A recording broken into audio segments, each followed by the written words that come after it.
Tu aimes les super-héros et le jeu de cartes? Eh bien, bienvenue dans cette vidéo puisque ensemble nous allons parler du tout dernier jeu intitulé Marvel Champions. Allez, c'est parti!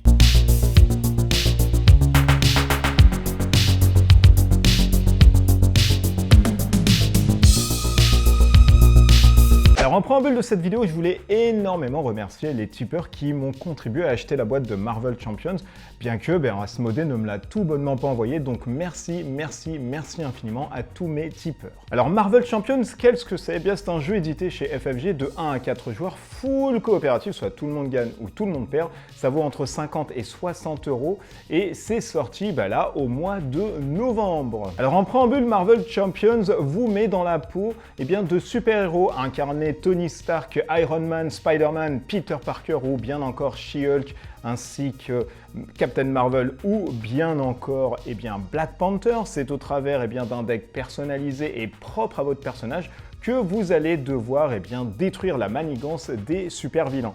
Si vous y arrivez, vous gagnez. Si vous n'y arrivez pas et que la manigance vient directement à son seuil au paroxysme, vous perdez tout bonnement la partie. Allez, sans plus attendre, voyons ensemble comment se joue ce Marvel Champions. C'est parti!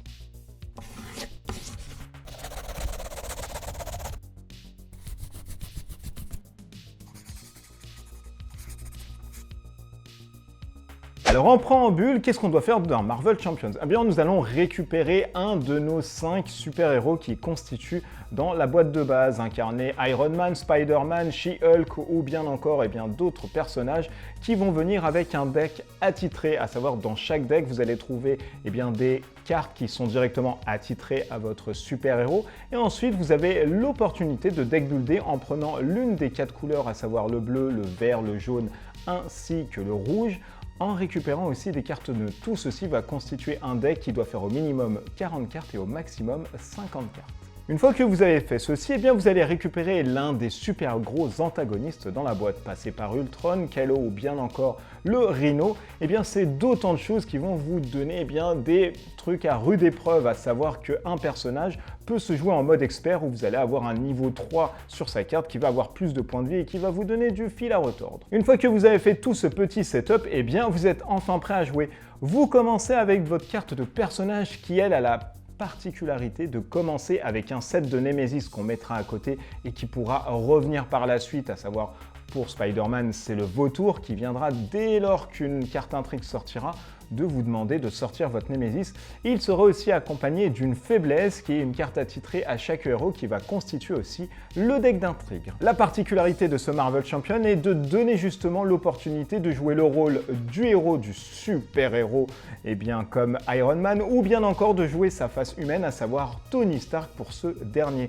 Il va y avoir un contraste entre les deux, il va y avoir aussi des caractéristiques qui vont changer, notamment la taille de main ainsi que les points de vie, mais surtout le fait de pouvoir se soigner uniquement et uniquement seulement en étant dans sa catégorie entre guillemets humaine. Vous allez pouvoir ensuite taper, infliger des dégâts ou bien encore retirer de la manigance en jouant sur votre contre ou bien encore en défendant d'autres protagonistes ou alors vous-même contre les assauts des sbires ou alors des super vilains. Alors à son tour de jeu, finalement, qu'est-ce qu'on doit faire? Un round de jeu est constitué de la phase des héros où tout le monde va jouer chacun son tour, ensuite de la phase des vilains. Durant la phase de héros, rien de plus simple, vous allez pouvoir faire plein de choses à votre tour. Vous allez pouvoir switcher entre le héros et l'alter ego, à savoir que vous pouvez le faire uniquement une seule fois par tour, c'est carrément unique. Donc jaugez bien à vous de voir quand vous allez avoir le moment le plus opportun de vous changer en homme et de vous changer ensuite en super-héros. Vous allez pouvoir jouer aussi des cartes de votre main. Et pour jouer des cartes de votre main, il va falloir dépenser des ressources. Et comment on dépense des ressources, sachant que dans le jeu, vous n'avez pas à proprement parler des ressources comme Horror Arkham par exemple, vous allez défausser un nombre de cartes qui est équivalent au coût de ressources. Et tout ceci équivaut pour des cartes d'événements, de soutien, d'alliés. Alors bien évidemment, les alliés, vous ne pouvez en avoir que 3 sur la table, vous ne pouvez pas dépasser au-delà, sauf si cas contraire, une carte vous dit le contraire. Donc vous allez pouvoir vous changer, vous allez pouvoir ensuite jouer des cartes d'action, des cartes d'événements, mais vous allez surtout faire 3 caractéristiques qui est vraiment très particulier à votre personnage, à savoir le contre pour pouvoir défausser de la manigance dans les cartes de manigance ou de manigance annexe. Vous allez pouvoir taper pour réduire les points de vie de sbire à 0 ou bien encore du super vilain, puisque je rappelle, dès que vous le réduisez à néant, vous gagnez directement la partie, ou bien encore la caractéristique de défense qui va vous permettre justement de soit vous défendre contre les assauts des ennemis ou soit de défendre vos héros à côté autour de la table. Une fois que vous avez fait tout ceci, fin de tour, vous réinclinez toutes les cartes qui ont été inclinées et vous piochez jusqu'à avoir une taille de main qui est égale à votre taille de main maximale. Gardez en l'esprit qu'avant de piocher, vous pouvez défausser des cartes pour justement avoir ce roulement de deck qui est très intuitif. Allez, on passe ensuite à la phase de vilain. Durant cette phase de vilain, vous allez augmenter la manigance en premier lieu, et la manigance s'augmente avec le nombre de joueurs directement autour de la table pour certaines cartes. Une fois que tout ceci a été fait, c'est l'assaut et l'attaque des super humains ainsi que des sbires. Alors comment cela se fait-il? 2 modes de fonctionnement. Si vous êtes en capacité d'héros, on va directement vous attaquer et ce sont des points de vie qui vont tomber. Donc bien évidemment, si vous arrivez à 0, vous êtes directement éliminé du jeu. Et autre cas, si vous êtes en alter ego, donc si personne vous reconnaît dans la foule de civils en tant que Peter Parker, là, vous allez devoir manigancer. Et pour manigancer, vous allez avoir un chiffre au-dessus de votre super vilain. Par exemple, le héros, le Rhino, lui, et non pas le héros, manigance de 1. Pour ce faire, vous allez tirer une carte, vous allez retourner la carte du deck intrigue, ça va donner un boost supplémentaire pour la manigance. À savoir que vous faites la même chose quand le Rhino va aussi attaquer.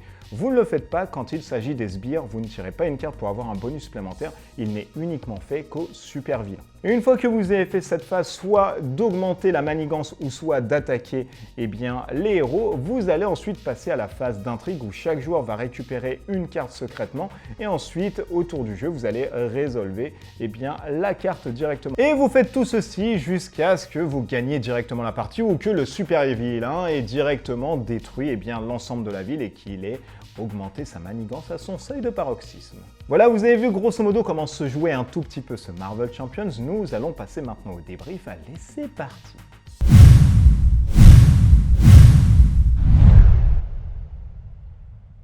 On commence bien évidemment par les points positif du jeu. Premier point positif du jeu, alors c'est bête à dire mais c'est hyper important, c'est le côté Marvel qui ressort de ce jeu. Il ressort de par ses illustrations, de par son matériel, de par son livre de notices qui rappelle le comic books, etc.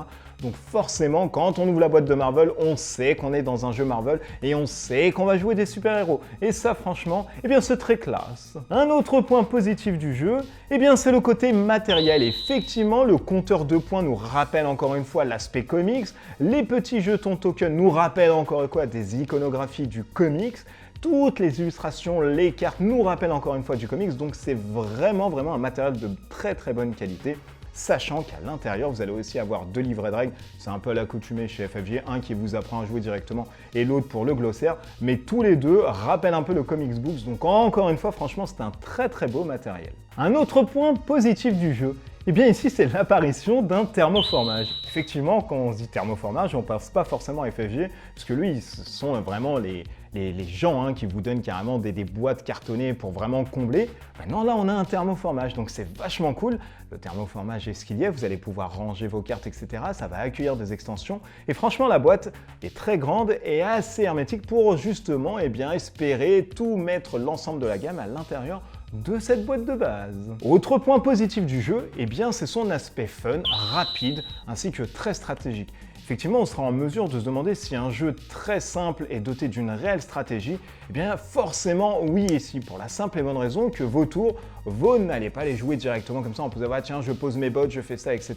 Non, il y a une vraie réflexion à faire en amont et il y a une vraie communication autour de la table. Est-ce que du coup, tu peux me récupérer de la défense pour que je puisse monter mon arme d'Iron Man pour ensuite directement me propulser sur le champ de bataille? Est-ce que du coup, j'altère entre la phase de héros et la phase d'alter ego pour justement jauger la manigance pour pas trop la faire monter si je reste en alter ego et puis taper directement d'un tour sur l'autre? Donc voilà, plein de choix stratégiques, plein de choses que vous allez pouvoir mettre en place autour de la table et c'est vraiment un réel plaisir dans ce Champions.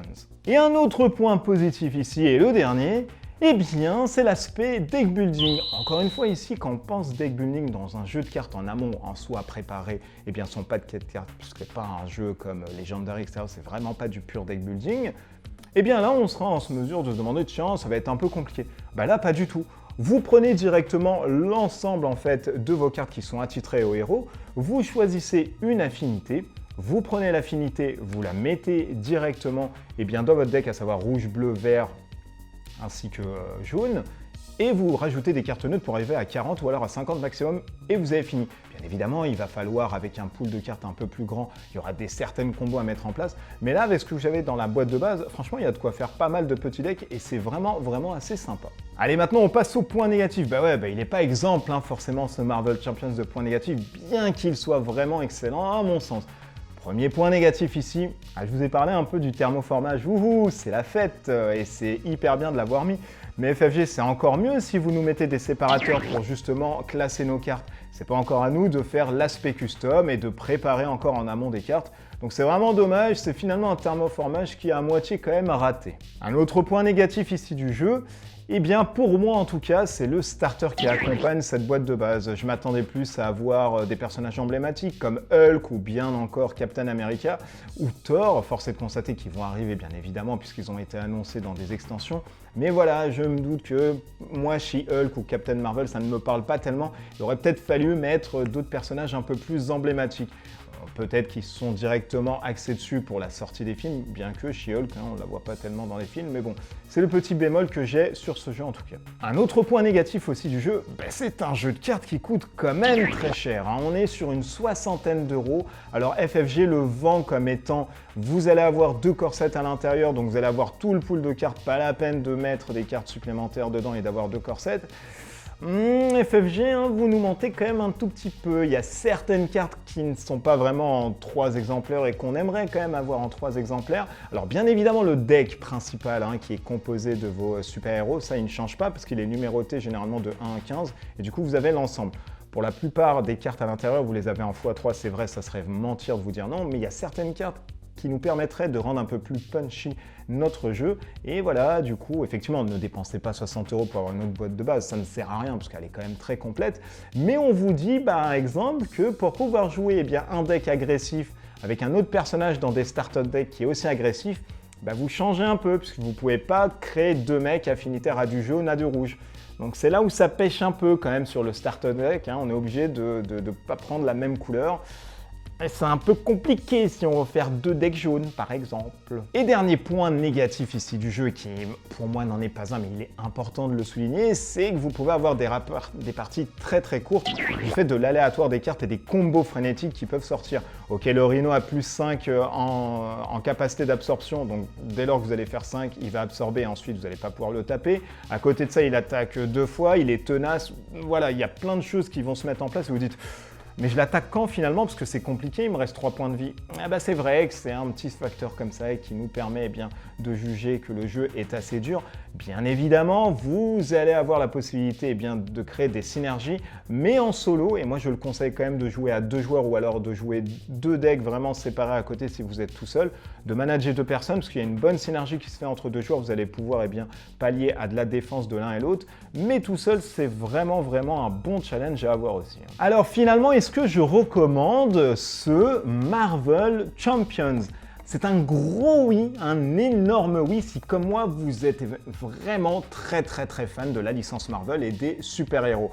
Avec un côté deck building qui est très simple mais pas non plus moins stratégique, avec un gameplay qui est très fun et surtout une vraie personnalisation des héros, c'est-à-dire que si vous allez jouer Spider-Man, vous allez jouer quelqu'un, vous allez voir qui est très agile, qui va pouvoir évader certaines attaques ou des grosses attaques. Si on est Iron Man, on va essayer en tant que Tony Stark de créer d'abord notre armure marque V4 et ensuite aller sur le champ de bataille.